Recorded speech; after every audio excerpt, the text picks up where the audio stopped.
अपनी कामनाओं के कारण हम कभी उस ज्ञान को नहीं समझ पाते जिसके कारण हमारे भीतर समझ विकसित होते हैं।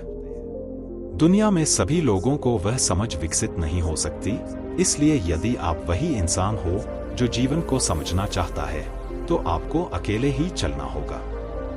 नमस्कार दोस्तों, स्वागत है आपका हमारे YouTube चैनल समय यात्रा में। तो चलिए शुरू करते हैं आज की बहुत ही ज्ञान से भरी छोटी सी अद्भुत कहानी, तुम्हें अकेले चलना होगा। एक बहुत महान राजा थे जिन्हें ज्ञान में बहुत रुचि थी। एक बार उनके दरबार में एक महान सन्यासी आने वाले थे। उनके आने के कारण राजा बहुत अधिक प्रसन्न थे, लेकिन वह सन्यासी हर किसी से नहीं मिला करते थे, इसलिए वह महिलाएं और एक अकेले कक्ष में राजा से मिले। राजा ने उन्हें प्रणाम किया और बोले, गुरुजी, आपका बहुत आभार कि आप मेरे महल में आए, लेकिन मैं चाहता हूं आपके द्वारा दिया गया ज्ञान मेरी प्रजा भी सुने। सन्यासी बोले, राजा, बिना उनकी इच्छा के तुम कैसे कह सकते हो कि उन्हें मेरे ज्ञान की जरूरत है? राजा बोला, गुरुजी, आप यह कैसी बात कर रहे हैं? हर मनुष्य को ज्ञान की जरूरत होती है ताकि वह अपना जीवन समझदारी से जीत पाए। सन्यासी बोले, यह तो तुमने ठीक कहा, मनुष्य को ज्ञान की आवश्यकता होती है, लेकिन ज्ञान तो हर जगह उपलब्ध है, फिर मनुष्यों से क्यों ग्रहण नहीं करता? राजा बोला, गुरु, मुझे यकीन है कि मेरी प्रजा आपके ज्ञान को जरूर ग्रहण करेगी, इसलिए मेरी विनती है, आप मेरी बात को स्वीकार करें। सन्यासी बोले, ठीक है राजा, आप तो जानते ही है मेरा निवास स्थान इस महल से बहुत दूर एक ऊंची पहाड़ी पर है। यदि आपको लगता है कि प्रजा को मेरे ज्ञान की आवश्यकता है तो आप उन्हें लेकर मेरे निवास स्थान तक पहुंचो। आपकी प्रजा को ज्ञान प्राप्त करने के लिए इतना मूल्य चुकाना ही होगा। सन्यासी की बात सुनकर राजा अत्यंत प्रसन्न हो गया। वह बोला, गुरुजी, मेरी तरह प्रजा भी आपको बहुत मानती है, मुझे तो बस कहने की देर है, वे सभी आपके पास पहुंच जाएंगे। सन्यासी बोले, ठीक है राजा, आप कल ही प्रजा को लेकर मेरे निवास स्थान पर पहुंचो, वहां मैं उन्हें अपना अनमोल ज्ञान दूंगा। ऐसा कहकर सन्यासी महल से चले गए। सन्यासी के महल से जाते ही राजा सेनापति से बोले, पूरे राज्य में ढिंढोरा पिटवा दो कि उन्हें कल सन्यासी जी से मिलने के लिए जाना है। राजा की बात सुनकर सेनापति ने ऐसा ही किया। सन्यासी के दर्शन की बात सुनकर सभी लोग बड़े उत्सुक थे। वह किसी भी कीमत पर सन्यासी के दर्शन करना चाहते थे। प्रजा का ऐसा उत्साह देखकर राजा के अंदर आत्मविश्वास आ गया कि अब तो प्रजा के भीतर वह समझ उत्पन्न हो जाएगी जिससे कि उनका जीवन खुशहाल बनेगा। दूसरे दिन सुबह सभी लोग बहुत उत्सुकता से राजा रानी के साथ पहाड़ की तरफ चल पड़े। प्रजा ने राजा के साथ थोड़ी ही दूरी तय की होगी कि प्रजा को एक जगह तांबे के सिक्के दिखाई दिए।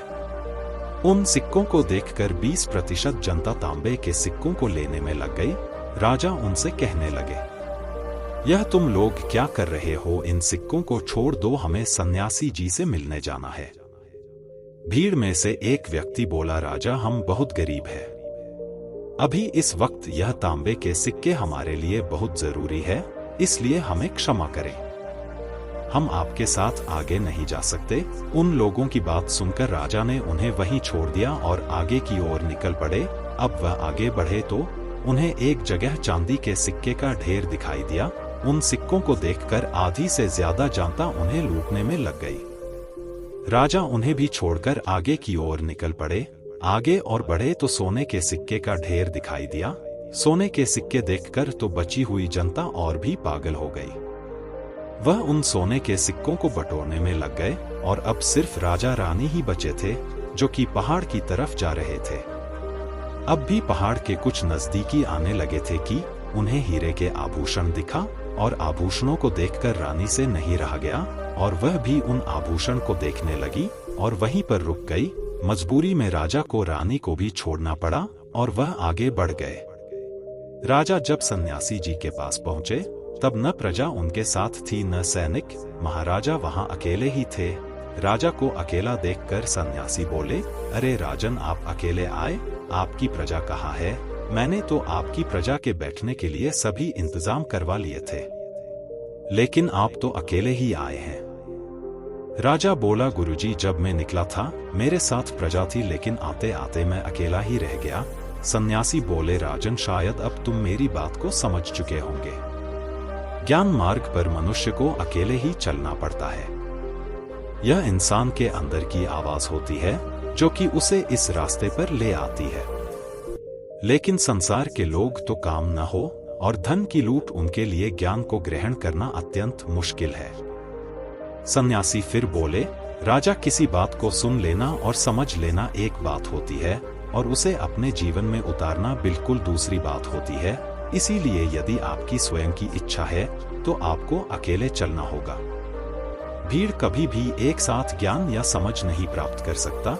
राजा ने सन्यासी के आगे हाथ जोड़कर, गुरुजी, अब मुझे समझ आ रहा है कि बैठने की व्यवस्था के साथ साथ आपने तांबे, चांदी, सोने और हीरे को जगह जगह रखवाने की व्यवस्था भी की थी, ताकि आप मुझे समझा सके कि जो मनुष्य धन को देखकर रुक जाता है फिर कभी ज्ञान की तरफ नहीं आ सकता। राजा ने सन्यासी का आभार व्यक्त किया और वह फिर अपने महल लौट गया। दोस्तों, इस कहानी से हमें यह शिक्षा मिलती है, ज्ञान उसी को प्राप्त होता है जो अपनी कोई कीमती चीज छोड़ने को तैयार है। इसलिए आपको जीवन में जो भी समझ आता जाए उस पर आप चलते जाएं और किसी की प्रतीक्षा न करें, क्योंकि हो सकता है प्रतीक्षा करने से आप भी वहीं रुक जाए। इसलिए जीवन में जो भी आपको सुंदर और अच्छा दिखाई देता है तो उसके लिए अकेले चलना होगा। उम्मीद करते हैं आपको हमारी ज्ञान से भरी अद्भुत और ज्ञानवर्धक कहानी आपको पसंद आई होगी। तो वीडियो को लाइक और चैनल को सब्सक्राइब जरूर कीजिएगा।